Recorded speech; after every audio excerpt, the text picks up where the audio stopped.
Good morning sir. Very good morning. કેમ અક્ષય, આજે ઉદાસ દેખાય છે? કંઈ થયું છે? ના ના સાહેબ, કંઈ નથી થયું, જવા દો ને. રોજ હસતો ચહેરો આજે ઉદાસ દેખાય છે એટલે પૂછ્યું. બોલ મારા દીકરાને, શું થયું છે? આજ સવારમાં મમ્મી સાથે થોડી માથાફૂટ થઈ ગઈ. મને કંપાસ બોક્સ ન લઈ દેવા માટે ખીજાયા. મારા મમ્મી મારું જરા પણ ધ્યાન નથી રાખતા.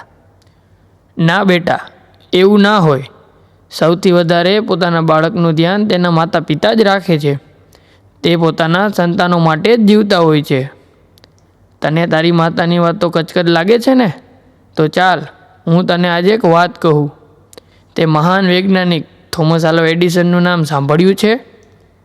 હા સાહેબ, નામ તો સાંભળ્યું છે. જેમણે બલ્બની શોધ કરી એ જ ને? હા, એ જ. તો સાંભળ.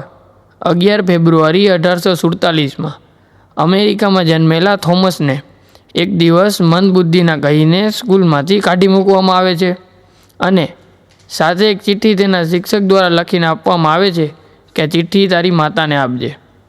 થોમસને વાંચતા આવડતું ન હતું એટલે થોમસે ઘરે આવીને આ ચિઠ્ઠી પોતાની માતાને આપે છે. થોમસની માં એ ચિઠ્ઠી વાંચીને રડી પડે છે. થોમસ પૂછે છે કે માં, આ ચિઠ્ઠીમાં શું લખ્યું છે? ત્યારે તેની માતા જણાવે છે, આ ચિઠ્ઠીમાં લખ્યું છે કે તમારો પુત્ર ખૂબ પ્રતિભાશાળી છે. આ સ્કૂલ ઘણી નાની છે અને અમારી પાસે તેને ભણાવી શકે તેવા શિક્ષકો નથી, માટે તેને ઘરે જ ભણાવો. ત્યારબાદ થોમસની માતા, કે જે ભૂતપૂર્વ શિક્ષિકા હતા, તે થોમસને ઘરે જ ભણાવવાનું શરૂ કરે છે. થોમસની અંદર આત્મવિશ્વાસ જગાડે છે. ધીમે ધીમે થોમસ બધું શીખતો જાય છે. થોડા વર્ષો પછી થોમસ એક મહાન વૈજ્ઞાનિક બની જાય છે. જ્યારે તેમની માતાનું અવસાન થયું ત્યારે તેમના શિક્ષક દ્વારા લખેલી ચિઠ્ઠી થોમસના હાથમાં આવે છે. તેમાં લખેલું હતું કે તમારો પુત્ર મંદબુદ્ધિનો છે, તે ભણવા લાયક નથી. આ વાંચીને થોમસ ધ્રુસકે રડી પડે છે. ત્યારબાદ થોમસ પોતાની ડાયરીમાં લખે છે, એક મંદબુદ્ધિના બાળકને એક મહાન માતાએ સદીનો સૌથી પ્રતિભાશાળી વ્યક્તિ બનાવી દીધો. તો જોયું બેટા, એક માં ધારે તો શું ન કરી શકે. આ માટે જ બાળકના પહેલા ગુરુ તરીકે માતાને સ્થાન આપવામાં આવેલું છે. હા સાહેબ, એટલે જ કહેવાય છે ને કે એક માતા 100 શિક્ષકની ગરજ સારે છે. એક માતા માટે પોતાના બાળકથી વધારે કંઈ જ નથી હોતું. તો આવી જ એક કૃતિ આપણી સ્કૂલના ધોરણ 1 અને 2ના વિદ્યાર્થીઓ દ્વારા તૈયાર કરવામાં આવેલ છે, તે નિહાળીએ. સર, કોઈ વ્યક્તિ ખૂબ મહેનત કરીને સફળ થાય પણ એના કુટુંબના લોકો જ બરાબર ન હોય તો એને સાથે રાખવાના કે છોડી દેવાના? જો તને કહું, લીંબુ ચમચીની સ્પર્ધામાં લીંબુ પડી જાય અને વ્યક્તિ સૌની આગળ નીકળી જાય તો એ જીતી શકે? ના રે, લીંબુ પડી જાય તો વ્યક્તિ આગળ નીકળવા છતાં હારી જાય. આ લીંબુ એટલે આપણા સંબંધો. આ સંબંધોને લીંબુની જેમ સાથે રાખવા જોઈએ. સંબંધો સફળ થવા માટે પૂરક છે અને સફળ થયા પછી સંબંધો વગર અધૂરપ છે. વાહ, તો ક્યાં સંબંધો સંભાળવા જોઈએ? પ્રથમ સંબંધ માતા પિતા અને ભાઈ બહેન, બીજો પતિ પત્ની, ત્રીજો ગુરુ શિષ્ય, ચોથો મિત્ર, પાંચમો પ્રકૃતિ, છઠ્ઠો રાષ્ટ્ર અને સાતમો સંબંધ ભગવાન સાથેનો. આ સાતેય સંબંધમાં સ્વાર્થને બદલે સ્નેહ આવે તો જીવન આનંદથી છલોછલ ભરાઈ જાય. ચાલ, તને એકે એક સંબંધ કેવી રીતે શ્રેષ્ઠ બને તે બતાવું. ચલો ચલો બેટા. અરે બેટા, કહું છું તું સાંભળે છે મારી વાત? રોજની ટકટક સાંભળીને કંટાળી ગયો છું. આ મોબાઈલે તને આંધળો બનાવી દીધો છે. મૂક કહું છું, મૂક હવે. જો મોબાઈલ લડતી નહીં હો.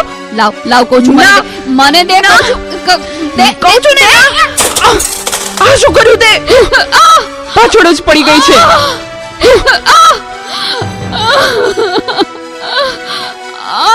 બોલાવતી નહીં હવે મને. હે ભગવાન, શું કરું મારે આનું? કઈ સમજાતું નથી. આજે ઘરે ઘરે આ સમસ્યા છે. મોબાઈલે માતા પિતા પ્રત્યેનો ભાવ સાવ ખલાસ કરી નાખ્યો છે. અરે શેઠ સાહેબ, તમે મારા ઘરે? તું મને ઓળખે છે? મારા મમ્મી તમારે ત્યાં ઘરકામ કરે છે. એ સુશીલા એન્ડ કંપનીના માલિક ને. તમને તો આખું શહેર ઓળખે છે. તને ખબર છે બેટા સુશીલા કોણ છે અને હું આ સુશીલા કંપનીનો માલિક કેમ બન્યો? ના. તો સાંભળ. અતિશય સાધારણ કુટુંબમાં મારો જન્મ થયો.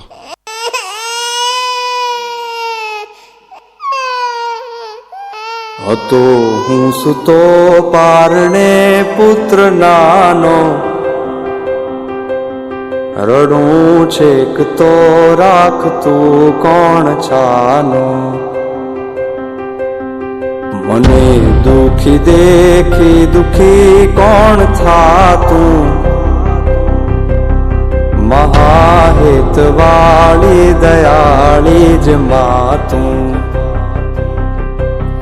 હતો હું સુતો પારણે પુત્ર નાનો, રડું છેક તો રાખતું કોણ છાનો. મને દેખી દુખી કોણ થાતું, મહાહેતવાળી દયાળી જ માતું. મારા બા અને બાપુજીએ ખૂબ મજૂરી કરી મને ભણાવી ગણાવીને લાયક બનાવ્યો. હું ખૂબ પૈસા કમાવા લાગ્યો. લગ્ન પછી જુદો રહેવા લાગ્યો અને મા બાપને ભૂલી ગયો. પણ કુદરતે મને થપાટ મારી. મારી બંને કિડની ફેલ થઈ. મારી પત્નીએ આ વાત સાંભળીને ડિવોર્સ લીધા. પણ મારી માએ જ્યારે આ વાત સાંભળીને ત્યારે ગાંડી ઘેલી થઈને દોડતી દોડતી મારી પાસે આવી. અરે દીકરા, એમાં શું મૂંઝાઈ ગયો હે? હું છું ને તારી માં. હું જીવું છું ને ત્યાં સુધી તને કઈ નહીં થાય દીકરા. અરે ભગવાને મને તારા માટે જ તો આ 2 કિડની આપી છે. ડોક્ટર સાહેબ તમે મારી આ 2 કિડની કાઢી લ્યો, પણ મારા દીકરાને કઈ ન થવું જોઈએ સાહેબ, કઈ ન થવું જોઈએ.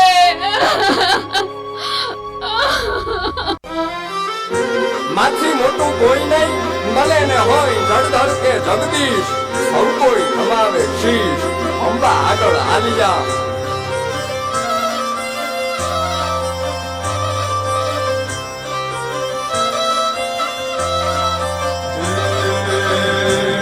ભગવત તો વજીને સૌ ભવસાગર તરિયા,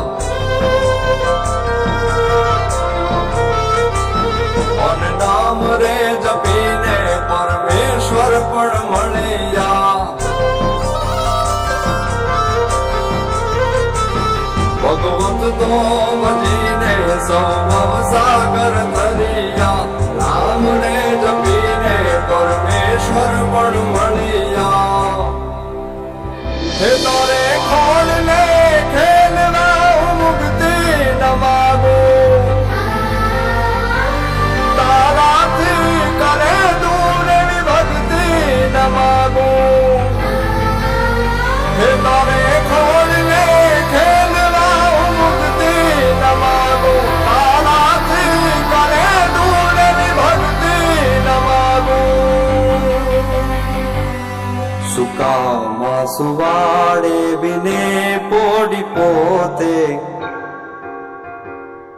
પીડા પામુ કોને તજે સ્વાદ તોતે. મને સુખ માટે કટું કોણ ખાતું, મહાહેતવાળી દયાળી જ માતું. સુકામાં સુવાડે બિને પોડી પોતે, પીડા પામુ કોને તજે સ્વાદ તોતે. મને સુખ માટે કટું કોણ ખાતું, મહાહેતવાળી દયાળી જ માતું. મહાહેતવાળી દયાળી જ માતું. મહાહેતવાળી દયાળી જ માતું. મારી માએ આપેલી કિડનીથી હું જીવું છું. આજે ગમે તેવી મીટિંગ હોય ને, મારી માનો ફોન આવે એટલે બધું સાઈડમાં મૂકી દઉં છું. તને ખબર છે તારી મમ્મીએ તેનું છેલ્લું ઘરેણું, એનું મંગળસૂત્ર ગીરવે રાખીને તારા બર્થડે માં આ ફોન આપ્યો છે. અને ત્યાં ફોન માટે ને હળધૂત કરી, તારી માને હળધૂત કરી. શું વાત કરો છો? મને નહોતી ખબર. મારી ભૂલ થઈ ગઈ, મને માફ કરો. જો બેટા, ઘરે ભગવાન જેવી મમ્મીને હેરાન કરીશ ને તો મંદિરે ભગવાન પણ તને માફ નહીં કરે. એટલે તો તારે માફી જ માંગવી હોય ને તો તારી મમ્મીની માફી માંગ. મમ્મી સોરી, આ ફોન પાછળ હું એટલો આંધળો થઈ ગયો હતો. મને માફ કરી દે મમ્મી. અરે એમાં શું બેટા, ભૂલી જા એ બધું. મારા દીકરા ભૂલી જા. જો હું પણ ભૂલી જાઉં છું. અરે મારા માટે તો મૂંગી કેટલું દુઃખ સહન કરતી રહી, અને હું તને હેરાન કરતો રહ્યો. મને માફ કરી દે મમ્મી. આજે વચન આપું છું મમ્મી, મને સુખી કરવા તે તારા સુખોનો ત્યાગ કર્યો છે ને, હું દુનિયાના બધા સુખો તારા ચરણે ધરીશ. એ માટે હું તન તોડ મહેનત કરીશ. મમ્મી, તારું નામ દુનિયામાં રોશન કરીશ. મમ્મી, તારું નામ દુનિયામાં રોશન કરીશ. સુવાડે દિને પોડી પોતે પીડા બાનું બંડે તજે સ્વાદ તોતે મને સુખ માટે કટુ પણ ખાતું મહાહેતવાણી દયાળી જ માતો મહાહેતવાણી દયાળી જ માતો મહાહેતવાણી દયાળી જ માતો. આ બધી જ માતાઓ અહીં રહેશે. આટલી તાળીઓ અને આટલા અવાજથી મને સંતોષ નથી મિત્રો. બધા પોતાના હાથ બધાના ઊંચા હોવા જોઈએ. જેની આંખમાં આંસુ આવ્યું હોય એ તાળી પાડે, બાકીનાની કોઈ જરૂર નથી મિત્રો. જેની આંખમાં આંસુ આવ્યું હોય, તમારી આંખનો ખૂણો ભીનો થયો હોય તો એક પણ તાળી હું ન કહું ત્યાં સુધી બંધ ન થવી જોઈએ મિત્રો. માથી મોટું કોઈ નહીં, જાલંધર જગદીશ સૌ કોઈ નમાવે શીશ. અહીંયા અંબા આગળ આલિયા અને મોટા કરી અને ખોળાથી કહતા કર્યા, ફરી પાછો ખોળો ખોલવા કરને બાળક કાગડા. એવી આદ્ય શક્તિ જોગ માયા. આમ તો મોઢઈ બોલીએ માં, હાઠઈ નાનપણ સાંભળે, પછી મોટપ તણી મજા અમને કડવી લાગે કાગડા. એવી આ તમામ માતાઓ એના બાળકો વિચારો આપણા શાળા પરિવારના કાર્યક્રમમાં આ કઈ સીધા આવીને શીખી જાય એમ ના હોય. કેટલોય સમય એમને ફાળવ્યો હશે આપણા શાળા પરિવાર માટે, આપણા ફંક્શન એટલે કે સંસ્કૃતિ માટે. જોરદાર તાળીઓથી બધી જ માતાઓ અને આપણા શાળા પરિવારને આપણે વધાવી લેશું મિત્રો. ધન્યવાદ. જય માતાજી.